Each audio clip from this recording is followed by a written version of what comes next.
जय माता दी। जैसा कि आप जानते हैं, नवरात्रि चल रही है और नवरात्रि मतलब 9 रात अर्थात माता के 9 स्वरूपों की पूजा। आपको पता है, जैसे कि माता के 9 स्वरूप है, उसी प्रकार हर स्वरूप के अलग अलग शस्त्र होते हैं।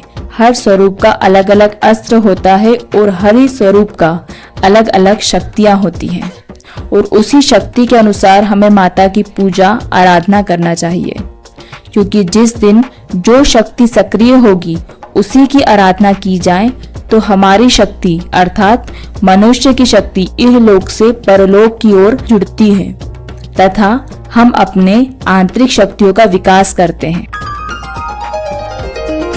जय माता दी। आज की वीडियो में मैं आपको बताऊंगी देवी चंद्रघंटा के बारे में। सनातन धर्म में माँ दुर्गा जी को आदिशक्ति भी कहा जाता है।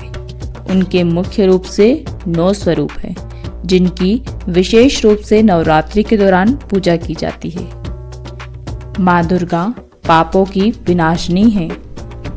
माँ दुर्गा के 9 स्वरूप हैं और प्रत्येक स्वरूप के अलग अलग वाहन हैं। प्रत्येक स्वरूप की शक्ति भी अलग अलग है, परंतु ये सभी एक ही भगवती माँ दुर्गा से ही प्रकट हुए हैं। इस वीडियो के माध्यम से मैं आपको बताऊंगी कि देवी चंद्रघंटा कौन है, माँ दुर्गा का नाम देवी चंद्रघंटा कैसे पड़ा और देवी चंद्रघंटा कैसे मानव जाति का उद्धार करेगी। आपने इसके पूर्व मेरी वीडियो में देखा कि माँ ने अपने प्रथम स्वरूप शैलपुत्री के पश्चात जब अग्नि में दाह दे दिया तो दूसरे जन्म में भगवान नारद ने उन्हें बताया, यदि तुम्हें शिव को प्राप्त करना है तो तुम्हें घोर तपस्या करनी पड़ेगी। और उस समय जो माँ का स्वरूप था उसे ब्रह्मचारिणी रूप कहा गया। यह माँ का अविवाहित रूप था। आज तीसरा दिन है और माँ का तीसरा स्वरूप है माँ चंद्रघंटा। हिंदू धर्म में माँ चंद्रघंटा देवी महादेवी का तीसरा स्वरूप है। इनकी पूजा नवरात्रि के तीसरे दिन की जाती है। चंद्रघंटा नाम का अर्थ है जिनके मस्तक पर घंटे के आकार का आधा चंद्रमा है। इनके माथे पर अर्ध चंद्रमा विराजमान है, इसीलिए इन्हें चंद्रघंटा माता कहा जाता है। इनका शरीर स्वर्ण की भांति चमकीला है और माँ के शरीर पर 10 भुजाएं हैं और प्रत्येक भुजा अलग अलग अस्त्र शस्त्र से सुशोभित है। मैया सिंह पर सवार है और इनकी मुद्रा मानो कि वे युद्ध के लिए उद्यत रही हो। चंद्रघंटा देवी का स्वरूप बहुत ही सुंदर है। माँ को सुगंध प्रिय है। माँ असुरी शक्तियों से हमारी रक्षा करती है तथा माँ चंद्रघंटा व्यक्ति के मन पर स्वामित्व रखती है। माँ चंद्रघंटा को सफेद कमल या पीले रंग का फूल अर्पित किए जाते हैं।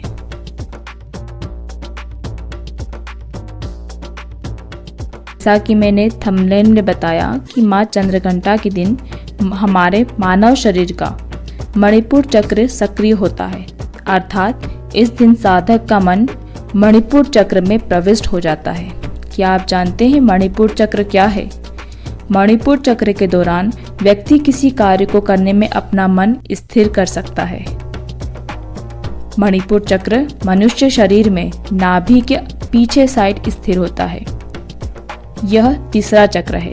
पहला चक्र मूलाधार चक्र होता है, जिसके स्वामी भगवान गणेश है। दूसरा चक्र स्वाधिष्ठान चक्र होता है, जिसके स्वामी इंद्र है और तृतीय चक्र मणिपुर चक्र होता है, जिसकी देवी माँ चंद्रघंटा और भगवान ब्रह्मा हैं। भगवान ब्रह्मा को सृष्टि का निर्माता कहा जाता है, इसीलिए ये मणिपुर चक्र में स्थित है, क्योंकि मानव शरीर का निर्माण या कह सकते हैं किसी भी शिशु का निर्माण जो है वो नाभि से ही प्रारंभ होता है। इसीलिए मानव शरीर के संपूर्ण कार्य का केंद्र मणिपुर चक्र के अंतर्गत होता है। आज के दिन मणिपुर चक्र के सक्रिय होने से साधक को या जो भी आराधना में डूबता है या माँ की आराधना करता है, उसे अलौकिक वस्तुओं के दर्शन होते हैं। उसे नाना प्रकार की दिव्य सुगंध का अनुभव होता है तथा कई प्रकार की ध्वनियाँ भी सुनाई देती हैं। ऐसे में साधक को सावधान होने के साथ साथ मन को स्थिर भी रखना होता है। देवी का यह स्वरूप परम शांतदायक है और कल्याणकारी माना गया है। जब हम माँ का ध्यान करते हैं तो इस दिन माँ की शक्ति जब हमारी शक्ति से जुड़ती है तो हम इस लोक का संबंध परलोक से कर पाते हैं। आज के दिन देवी चंद्रघंटा की आराधना से मनुष्य या साधक में वीरता, निर्भयता के साथ ही सौम्यता, विनम्रता का विकास होता है। साधक मन, वचन, कर्म के साथ पवित्र होता जाता है। इसीलिए इन सभी शक्तियों को प्राप्त करने के लिए आज के दिन माँ चंद्रघंटा की उपासना या आराधना करना चाहिए। इससे हम सारे कुकामों से मुक्त होकर सहज ही अपने मन के अधिकारी बन पाते हैं। माँ चंद्रघंटा का मंत्र इस प्रकार है। आप सरल मंत्र का उपयोग भी कर सकते हैं। ओम ऐं ह्रीं क्लीं। ओम ऐं ह्रीं क्लीं। माँ का महामंत्र भी कह सकते हैं। या देवी सर्वभूतेषु माँ चंद्रघंटा रूपेण संस्थिता नमस्तस्यै नमस्तस्यै नमस्तस्यै नमो नमः। इसी प्रकार माँ के अन्य रूपों को जानने व उनकी शक्तियों के बारे में समझने के लिए मेरी अन्य वीडियो को ज़रूर देखें। धन्यवाद।